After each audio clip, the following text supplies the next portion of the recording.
In this video, we will examine in depth the current state of the economies of the United States and China. But first, we'll take a look back at the history of the monetary system of the United States. After the nation's founding, the Coinage Act of 1792 established the dollar as a basic unit of currency. According to the U.S. Constitution, Article 1, Section 10, no state in the Union should make anything but gold and silver coin a legal tender. Under the Act, dollar coins were to contain 24.1 grams of pure silver, and $10 eagle coins were to contain 16 grams of pure gold. This gave a 15-to-1 silver to gold ratio, which was updated in 1834 to 16-to-1. From 1873 to 1900, the nation slowly switched to a gold-only backed currency. Toward the end of World War II, the Bretton Woods Agreement of 1944 tied world nations' exchange rates to the US dollar, making it the world's reserve currency. Fast forward to 1971, President Richard Nixon ends the redeemability of US Federal Reserve notes for gold. I have directed Secretary Connally to suspend temporarily the convertibility of the dollar into gold or other reserve assets. The U.S. was then officially on a fiat money system, dragging the rest of the world with it. And this year, the GDP of the People's Republic of China measured $98.5 billion US dollars. Starting in 1978, economic reforms in China created a more capitalist-style market, spurring incredible GDP growth, reaching $488 billion in US dollars by 1992. In contrast, US GDP in 1992 was roughly 13 times that of China's GDP. From 1978 to 2010, the Chinese economy grew an average of 9.5% each year.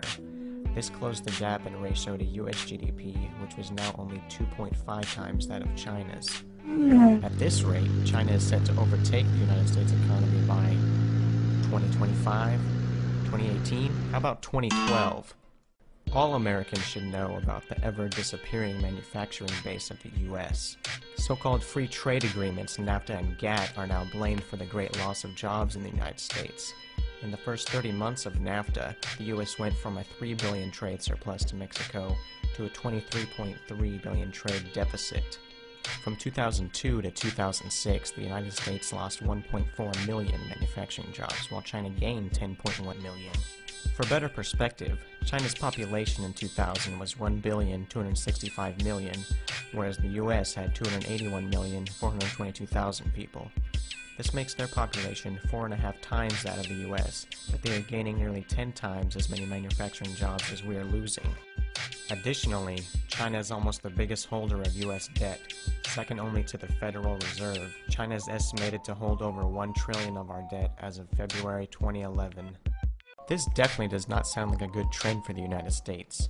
But what does China think about it?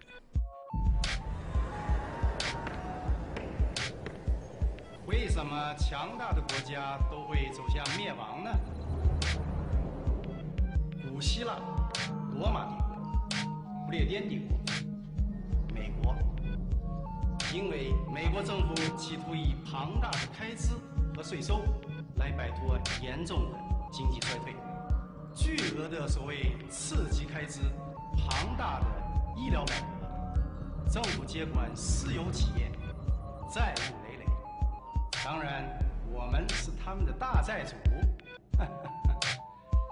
现在他们都得给我们干活。Is this our fate? Are the Chinese smarter or more hardworking than Americans? Or do such things as excessive business regulations in the U.S. have something to do with this trend? A study submitted September 2009 by Varshney and Associates, written by two PhD professors of CSU Sacramento, states that the total cost of regulation to the state of California is $492.994 billion. Perhaps less regulations would have helped to gain more tax revenue for that 2010 budget deficit of $19 billion. Eh, Arnie? A significant chunk of California's business regulations are emissions related.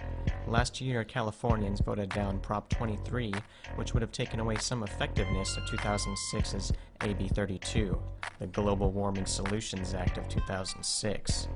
Give me a break. It's normal for temperatures to vary. There's no great global warming to be worried about. What we should be worried about in the US is not having enough energy for our homes. Obama wants to bankrupt anyone building coal power plants, when coal power represents 44% of America's energy source. So if somebody wants to build a coal power plant, they can. It's just that it will bankrupt them because they're going to be charged a huge sum for all that greenhouse gas that's being emitted. In early 2011, inclement weather helped to cause power outages in states such as Texas, which led to shortages in natural gas from Texas to New Mexico, Arizona, and California. So the U.S. is discouraging new power plants when we're reaching the capacity of our current ones? Let's look at how China is handling their energy.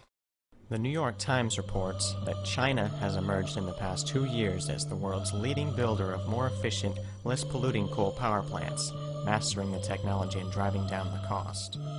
The article goes on to mention U.S. restrictions for a type of coal power plant that is not restricted in China. And they're not just working with coal. In 2010, China became the top world manufacturer of solar panels. These Chinese seem to like renewable energy. They also seem to like gold. I love gold! The Wall Street Journal thinks that one big reason for the large rally in gold at the end of 2010 could be due to huge buying from China. China just started their first gold-backed exchange-traded fund earlier this year, after China outputted a record 340.88 tons of gold in 2010. In 2007, Chinese gold output outpaced the United States by 36 tons, 1,265,000 ounces. Gold price rose about 25% in 2010, reaching all-time highs in December. Silver, however, gained a massive 79% increase in price last year.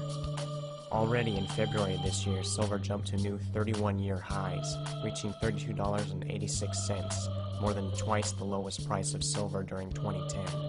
Ever-increasing demand for use in latest technology keeps this commodity supply very low. China is now the world's largest silver producer and consumer. In 2010, China's net imports of silver increased 15%, and their exports decreased 60%, showing China's future trend to hoard silver. If there was a catastrophic collapse of the global financial system, China would not be in the worst position with their large precious metals production and supply. Can we say the same for Americans? Does the average American know the pieces of paper inside their wallet are backed by debt and that they should really own a commodity worth value?